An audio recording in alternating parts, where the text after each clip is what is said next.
A question I couldn't avoid. Have you ever looked at the person you love and suddenly asked yourself, when did we start speaking different languages? Not English.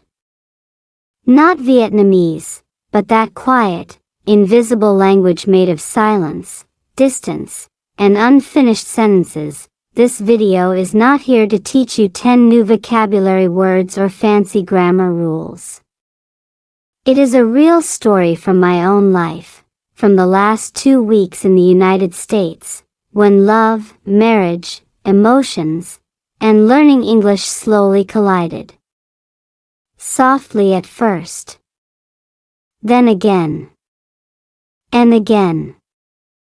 Until I reached a point where I almost wanted to give up, not only on English, but on us. That if you are tired of learning English and feel like you are going nowhere, if you are in a relationship that looks fine from the outside but feels heavy inside, you may recognize yourself in this story, because sometimes, the problem is not your English, sometimes, it is your heart that is exhausted. 2 weeks ago, I honestly believed my married life in America was okay.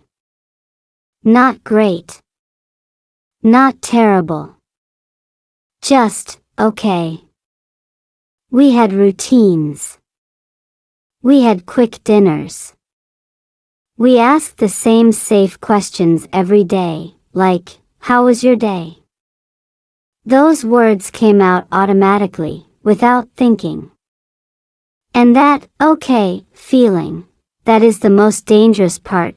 Psychologists say the human brain loves safety so much that it will lie to you. If nothing explodes, if no one screams, your brain assumes everything is fine. This is called emotional autopilot. You are living, talking, working, smiling, but you are not really present. During the first week of those 2 weeks, everything felt calm. Too calm. I went back to learning English the way I always do, slow listening, simple sentences, repeating out loud, I am tired. I need some time. It sounds almost funny, right?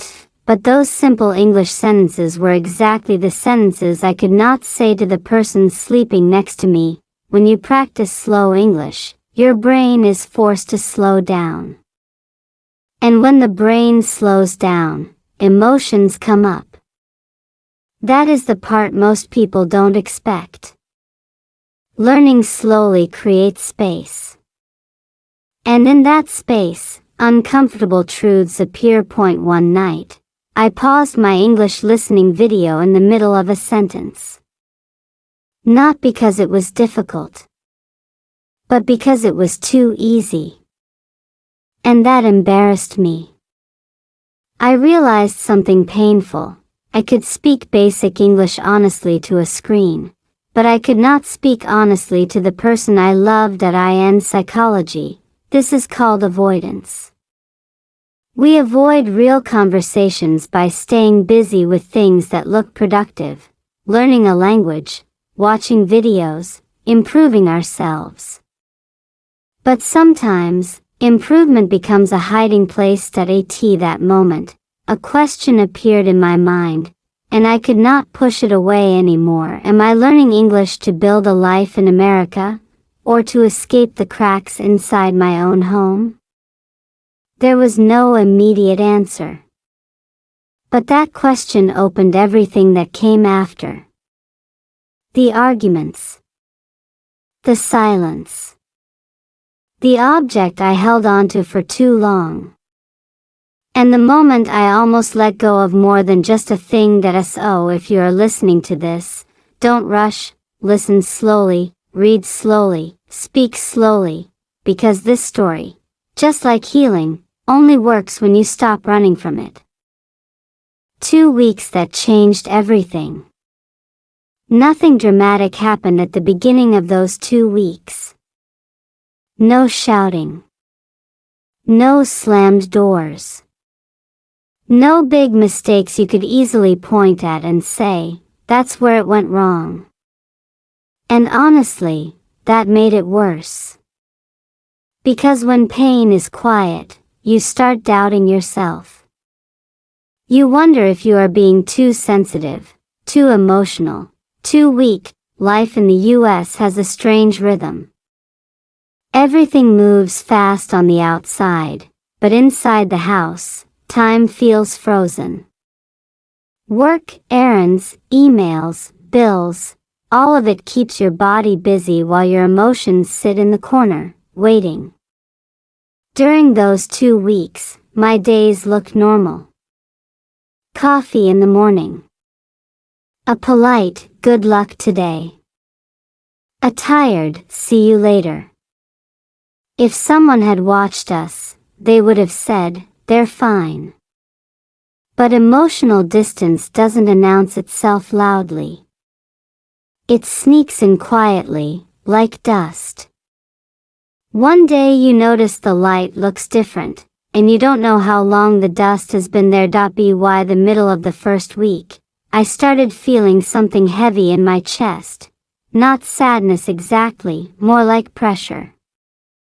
The kind that shows up when you keep swallowing words instead of speaking them.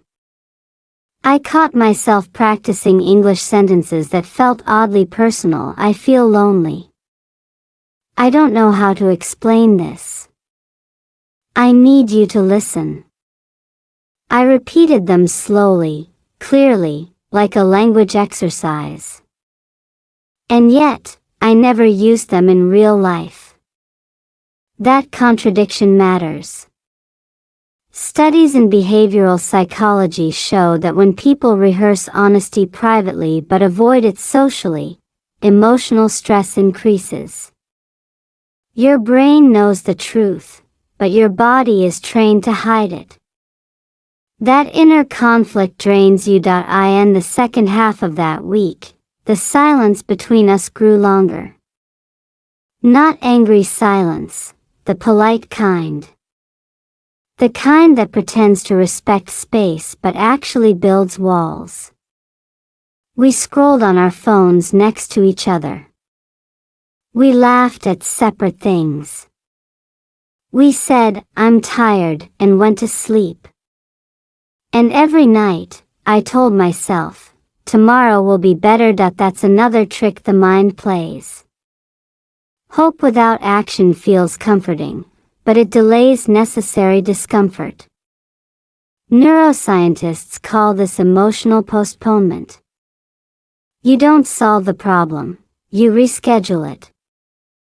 Again and again, the second week hit differently. I became more aware. Not calmer, more alert. Like when you finally admit something is wrong, even if you don't know what to do about it. I noticed how quickly we misunderstood each other. A short sentence sounded cold. A neutral tone felt like rejection.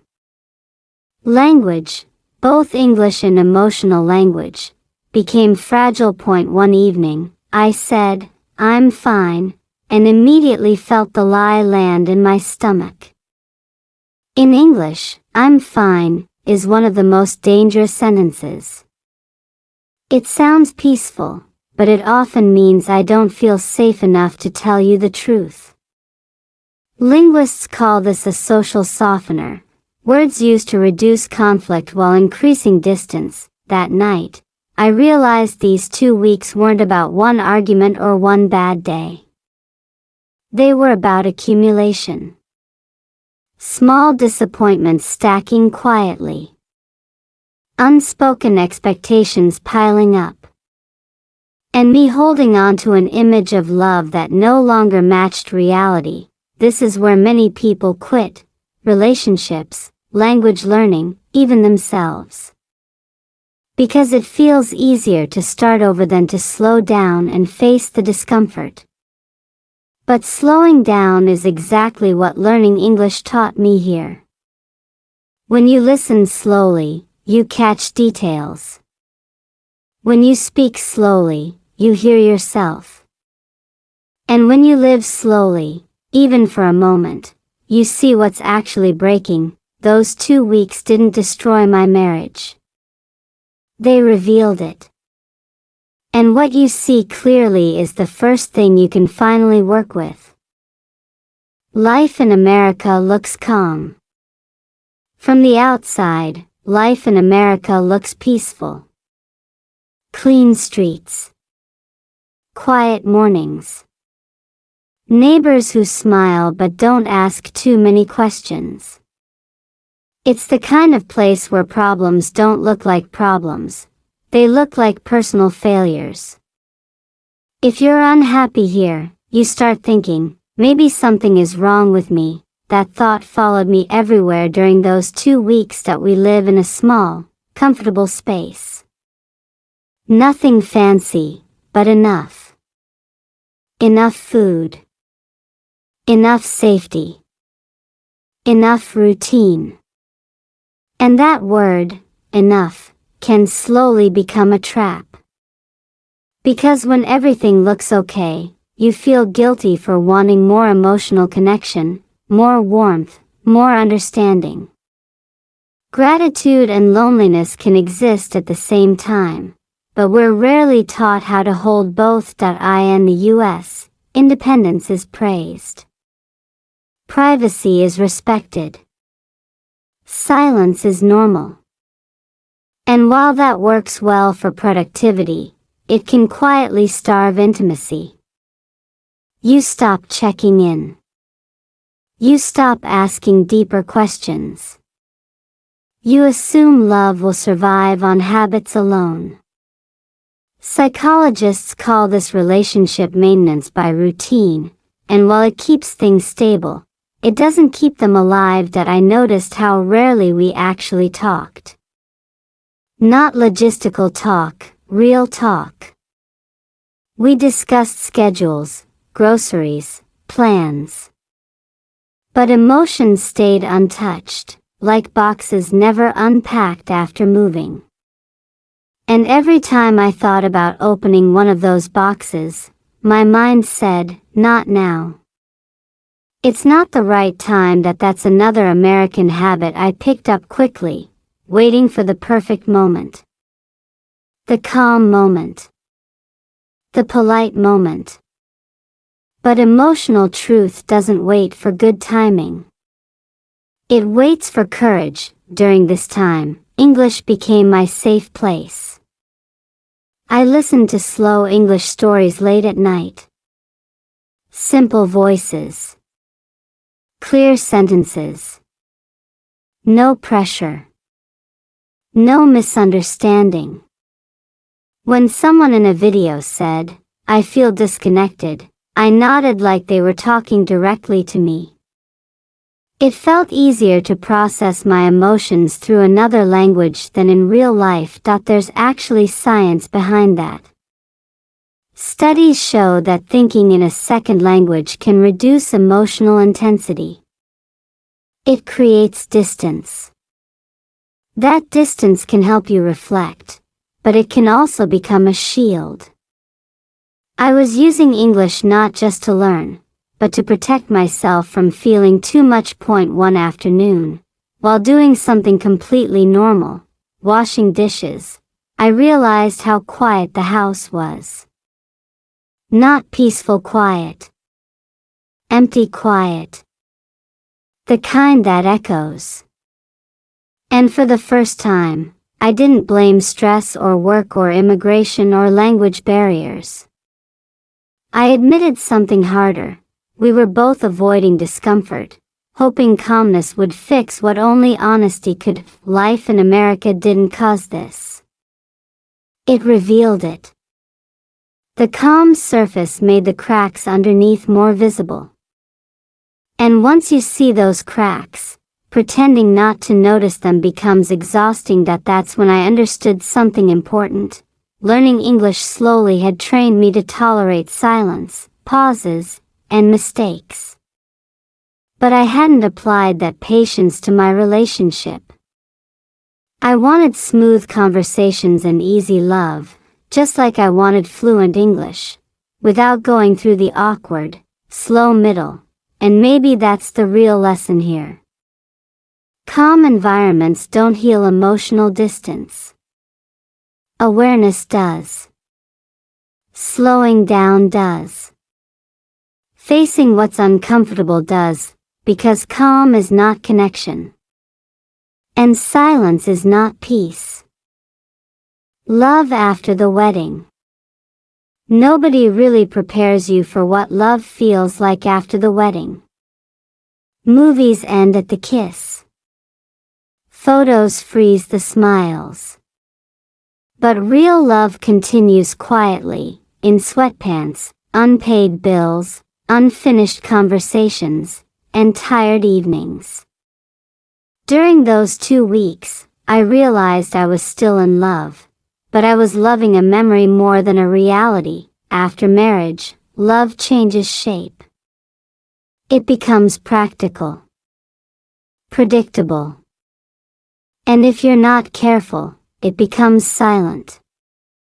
Psychologists say long-term relationships shift from passionate love to companionate love, deeper, safer, but less expressive.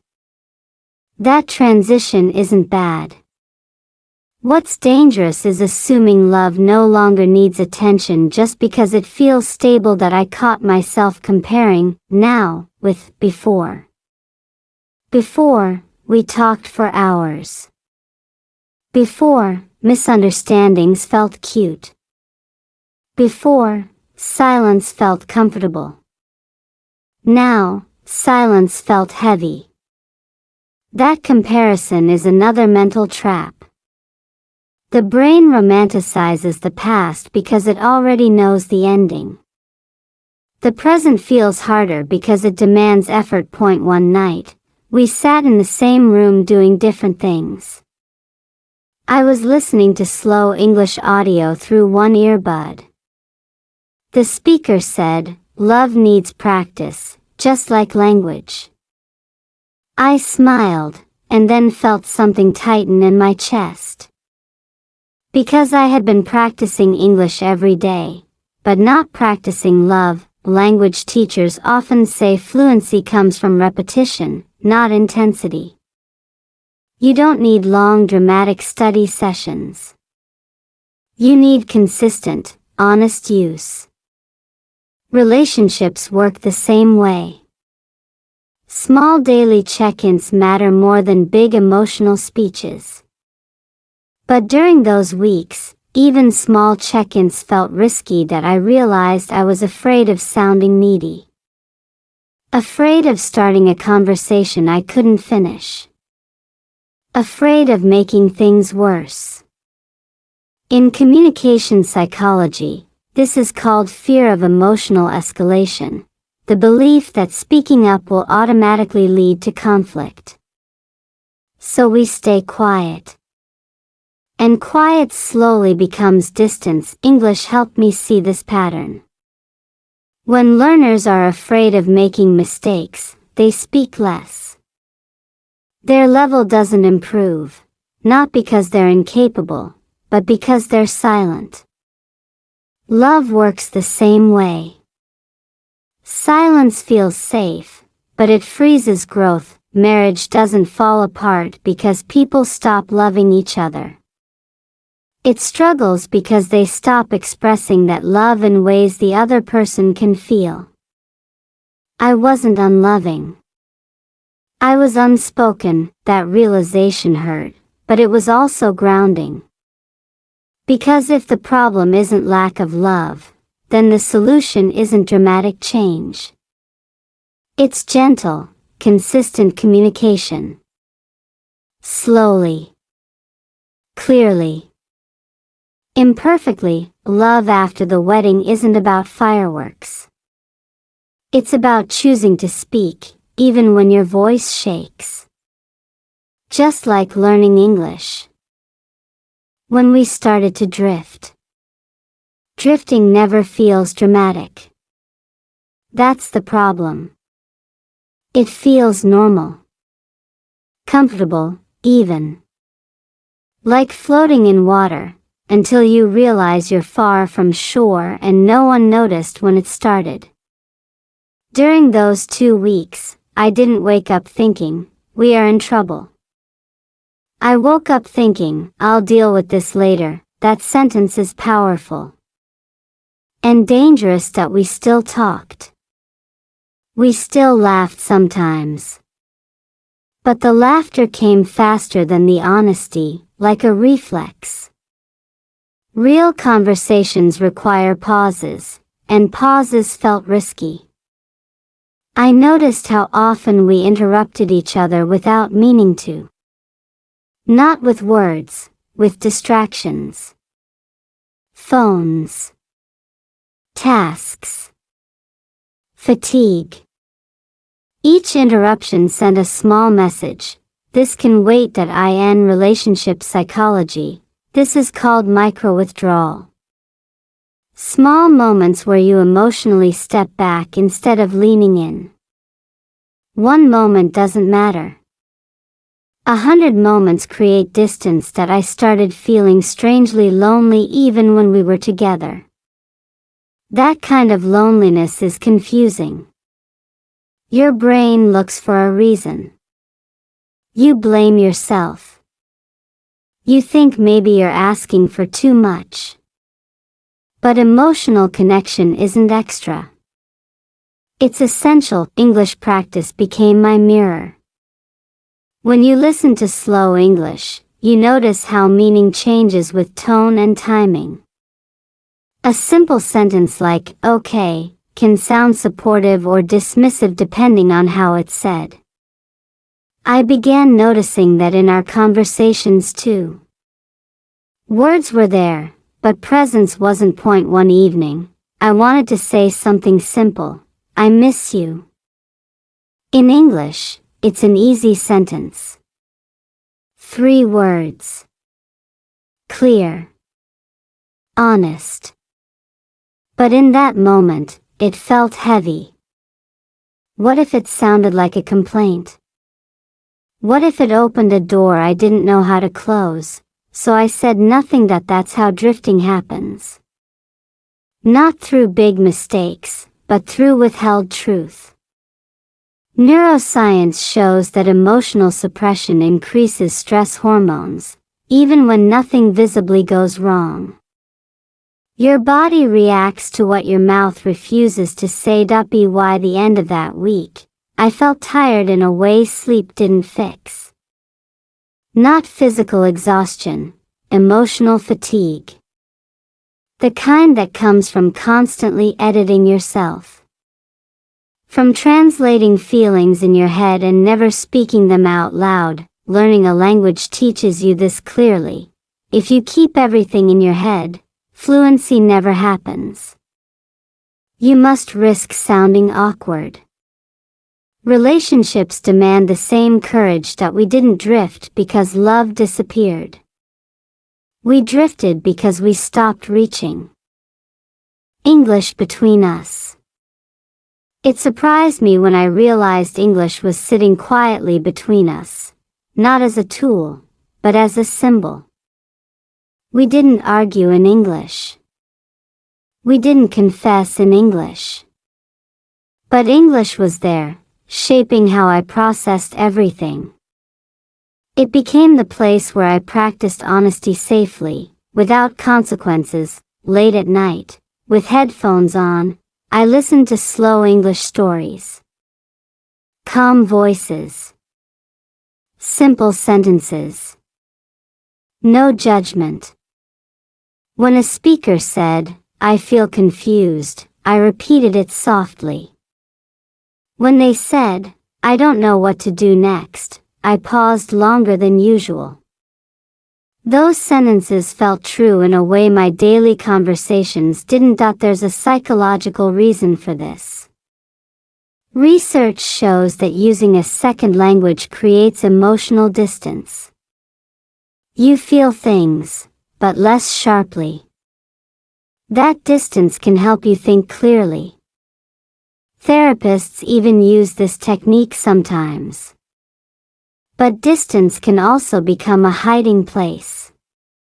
And I was hiding. English was where I allowed myself to be honest. Real life was where I stayed polite that I noticed something else. When learning English slowly, mistakes are expected. Silence is allowed. Repetition is normal. But in marriage, I expected fluency. I expected us to understand each other instantly, without practice. That expectation was unfair, an unrealistic. One night, I practiced a sentence out loud. I need more connection. I said it slowly. Calmly. No drama. It sounded reasonable. That was the moment I realized the problem wasn't the sentence. It was where I was afraid to say it. English didn't fix my relationship. But it showed me a truth. Communication improves only when you stop chasing perfection and start allowing imperfection. In language. In love. In yourself, English between us wasn't a barrier. It was a reminder. A quiet one. And I finally listened. One small argument. It didn't start as an argument. That's important. It started as something small. Almost harmless.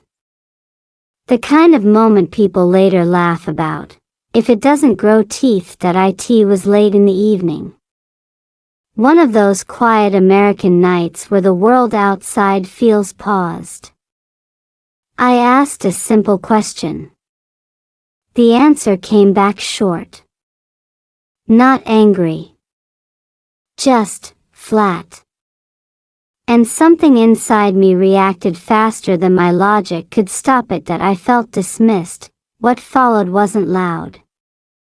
No raised voices. No dramatic lines.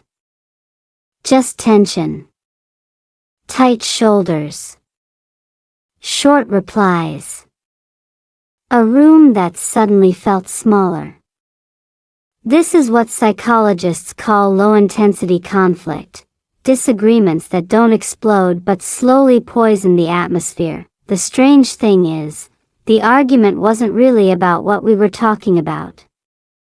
It never is. According to conflict research, over 70% of couple arguments are about unmet emotional needs, not the surface topic. The surface topic is just the door. I noticed my English brain turning on. I started translating my feelings instead of expressing them. Editing. Softening. Delaying. The same habits learners use when they're afraid to sound wrong. At one point, I almost said, I feel unseen. Almost. Instead, I said something safer. Something smaller. Something that didn't actually solve anything. Afterward, the silence felt heavier than before. Because now, there was unfinished emotion sitting between us. Neuroscience tells us unresolved conflict keeps the nervous system in a mild state of threat. You look calm, but your body is alert, waiting. That night, I couldn't focus on my English practice. Every sentence felt too close. Too honest. The argument had become a mirror. It showed me that avoiding discomfort doesn't prevent conflict. It just stretches it out. That small argument didn't damage us. But it exposed how fragile our communication had become. And how much truth we were both holding back. Sometimes, the smallest cracks are the most honest ones. The object I couldn't let go. Every relationship has an object that carries more weight than it should. Not because of what it is, but because of what it represents. For me, it was something simple. Quiet. Almost invisible. And during those 2 weeks, it sat there like a witness, watching everything that I won't name it yet. Not because it's dramatic, but because that's how objects work. They don't matter, until they do. Psychologists call this symbolic attachment. We attach emotions to objects because objects feel safer than people. They don't argue back. They don't misunderstand. They don't leave. When relationships feel uncertain, objects become emotional anchors. That object reminded me of an earlier version of us. A time when everything felt lighter. When love felt obvious. When communication felt natural. Every time I saw it, my brain quietly whispered, "This is how things are supposed to feel." But here's the problem with symbols: they freeze time. They lock you into a memory while life keeps moving forward. And when reality no longer matches the symbol, tension grows. That I noticed I protected that object. I avoided conversations that might challenge what it represented. In a strange way, I was more loyal to the memory than to the moment. Learning English made this painfully clear. Beginners often cling to familiar words and phrases because they feel safe, even when those words no longer fit the situation. Growth requires letting go of what once worked. That night, after the argument, I looked at the object again. And for the first time, it didn't comfort me. It accused me. That it asked a quiet question: are you holding on to this because it helps you, or because you're afraid to face what has changed? That question landed harder than the argument, because sometimes, the hardest thing to release isn't a person. It's a version of the past that no longer exists. Silence is also a language. After that night, silence changed. It stopped feeling neutral. It started speaking. We moved through the next few days carefully, like people walking on thin ice. Polite. Functional. Calm on the surface. But underneath, everything was tense. Silence filled the space where honesty wanted to go. Linguists say silence is not the absence of language, it is language. And in relationships, silence often says more than words ever could. It can say, "I'm protecting myself." Or, "I don't know how to say this without hurting you." Or worse, "I don't believe you will hear me." That I noticed how my body reacted before my mind did. Tight chest. Shallow breathing. Short answers. Neuroscience explains this clearly. When communication feels unsafe, the nervous system shifts into defense mode. You're not choosing silence. Your body is. That I tried to focus on English again. Slow listening. Simple stories. But now, silence inside the audio felt different. Pauses felt meaningful. Restful. Intentional. In language learning, silence gives the brain time to process. In relationships, silence without clarity only builds confusion. One sentence from an English story stayed with me: silence can be kind, or it can be cruel. That line followed me all day. That I realized our silence wasn't kind. It wasn't helping us understand each other. It was helping us avoid each other. Avoidance feels peaceful at first. But over time, it teaches both people the same dangerous lesson: don't speak. It's safer. That's how intimacy slowly disappears. That I thought about how language learners improve. They speak even when unsure. They pause, correct themselves, try again. They don't wait until they're perfect. They accept discomfort as part of growth. Relationships demand the same bravery. Silence is a language. And like any language, you must choose how to use it. The moment I almost gave up. There is a quiet moment before giving up that no one talks about. It's not dramatic. There are no tears on the floor, no loud decisions. It's a calm, heavy thought that arrives fully formed, like it's been waiting for you to get tired enough. That moment came for me near the end of the second week. Nothing new had happened that day. And that was the problem. The silence was still there. The distance was still there. The object I couldn't let go of was still sitting in the same place, carrying the same memory, asking the same question without words. That I remember thinking, maybe this is just how it is now. That sentence scared me more than any argument. Psychologists describe this state as emotional resignation. It's when you stop fighting, not because things are okay, but because fighting feels pointless. Your nervous system chooses numbness over pain. From the outside, it looks like acceptance. Inside, it's quiet despair. That I almost gave up in that moment. Not by leaving, not by shouting, but by shrinking. By deciding to need less. Expect less. Say less. That's how many relationships slowly die. Not through hate, but through emotional reduction. That I tried to distract myself with English again. I put on a slow listening video, hoping familiar calm voices would ground me.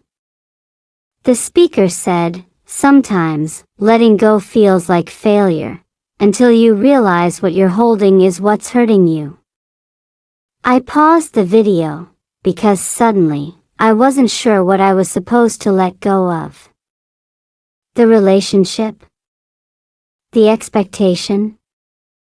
The memory? Or the version of myself that stayed silent to keep the peace? In language learning, there's a point where progress stops unless you change something fundamental. You can repeat the same level forever and call it practice, but it's actually stagnation. Relationships are the same. Comfort without honesty is not stability. It's delay. That moment, standing there, tired, quiet, unsure, was the edge. I could step back into silence, or step forward into discomfort. Giving up would have been easier. But easier doesn't mean safer. And it definitely doesn't mean alive. That was the moment I decided not to disappear inside my own life. What letting go taught me. Letting go doesn't always look like throwing something away. Sometimes it looks like sitting still and finally admitting the truth you've been avoiding. After that moment when I almost gave up, I didn't suddenly become brave or wise. I was still scared. But something shifted, not in the situation, but in me. That I started asking a different question. Not, how do I fix this? But, what am I holding on to that is keeping me stuck? That question matters. Because many of us think we're holding on to love, commitment, or patience, when in reality we're holding on to fear. Fear of conflict. Fear of change. Fear of discovering that things are different now. The object I mentioned earlier, the one I couldn't let go of, wasn't the real issue. It was a symbol. A symbol of how things used to feel. Of who we used to be. And as long as I kept using the past as a measuring stick, the present would always feel like a failure. Psychologists call this comparative attachment. When you judge your current reality against an idealized memory. The brain edits the past, removes the mess, and leaves only the warmth. No relationship can compete with a memory that's been polished by time. Letting go, in this case, didn't mean giving up on love. It meant giving up on the idea that love should feel the same forever. Love evolves. Language evolves. And when you refuse to update, communication breaks. That I thought about how English learners grow. At some point, you must stop translating word for word from your native language. That habit feels safe, but it limits you. You have to let go of the old structure to make space for fluency. Marriage works the same way. That night, I finally said a simple sentence. Not perfectly, not dramatically. Just honestly. And it wasn't smooth. But it was real. And real created movement where silence had created tension. Letting go taught me this. Holding on feels strong, but it often comes from fear.